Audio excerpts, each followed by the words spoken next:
যদি আমি বলি আমার রাসূল কেমন ছিলেন, তিনি ছিলেন মধ্যম আকৃতির, তিনি না লম্বা না খাটো।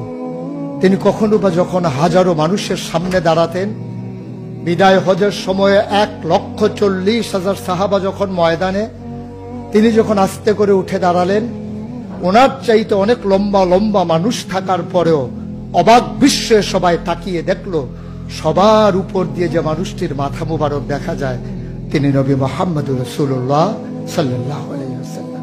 তিনি মধ্যম আকৃতির হওয়ার পরে সবার উপরে তার শির, সবার উপরে তার মাথা।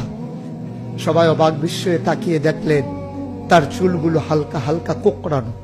তিনি কখনো বা যখন চুলের ভিতরে তৈল দিয়ে আছড়াতেন, অবাক বিস্ময়ে মানুষ তাকিয়ে দেখতেন, মনে হতো চুলের মাঝে যেন মৃদুমন্দ ঢেউ দেখা যায়।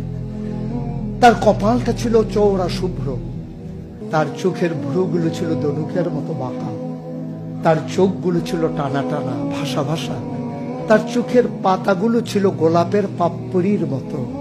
তিনি কখনো বা যখন চোখের পলক ফেলতেন, অবাক বিস্ময়ে মানুষ তাকিয়ে দেখতেন, মনে হতো মৃদুমন্দ বাতাসে গোলাপ পাপড়ি দোল খাচ্ছে। তার চোখের সাদা অংশ ছিল রক্তিমাভ সাদা, কালো অংশ ছিল তার কৃষ্ণ কালো। তার ঠোঁটগুলো ছিল গোলাপি রঙের, তার নাকটা ছিল খাড়া, ছিদ্রগুলো ছিল ছোট ছোট, নাকের নিচে ঠোঁটের উপরে ছিল চিকন সরু গোঁফ। তিনি কখনো বা যখন মুচকি হাসতেন, তার গোলাপি রঙের ঠোঁট দুটো যখন একটু ফাঁক হয়ে যেত আর দাঁতগুলো যখন বের হয়ে যেত, মানুষ অবাক বিস্ময়ে খুঁজত কোথাও যেন বিজলি চমকিয়েছে। তিনি যখন প্রচন্ড গরমের মাঝে ঘেমে সিক্ত হতেন, কপালে তার মুক্তার দানার মতো ঘাম জমে যেত। তিনি যখন দৌড়ে দৌড়ে তার বিবিদের ঘরে যেতেন, আমাদের মায়েদের ঘরে, আল্লাহ রাসূল সাল্লাল্লাহু আলাইহি সাল্লাম ঘরে ঢোকার পরে মায়েরা দেখতেন কপালের মাঝে মুক্তার দানার মতো বিন্দু বিন্দু ঘাম জমে আছে।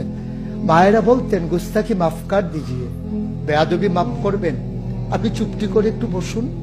নবীকে বসিয়ে ওরা ছোট্ট শিশি খুঁজে বের করতেন, অতি যত্নে পরম আদরে তার কপালের ঘামগুলো তারা শিশির ভিতরে ভরে মুখ বন্ধ করে রেখে দিতেন। ঈদ যখন আসতো, বিয়ে যখন হতো, জমানো ঘাম তারা আতর হিসেবে ব্যবহার করতেন। এ নবী তো সে নবী, হেঁটে গেছেন 1 মাস আগে রাত পথ ধরে, যাওয়ার পরে তিনি তো চলেই গেছেন।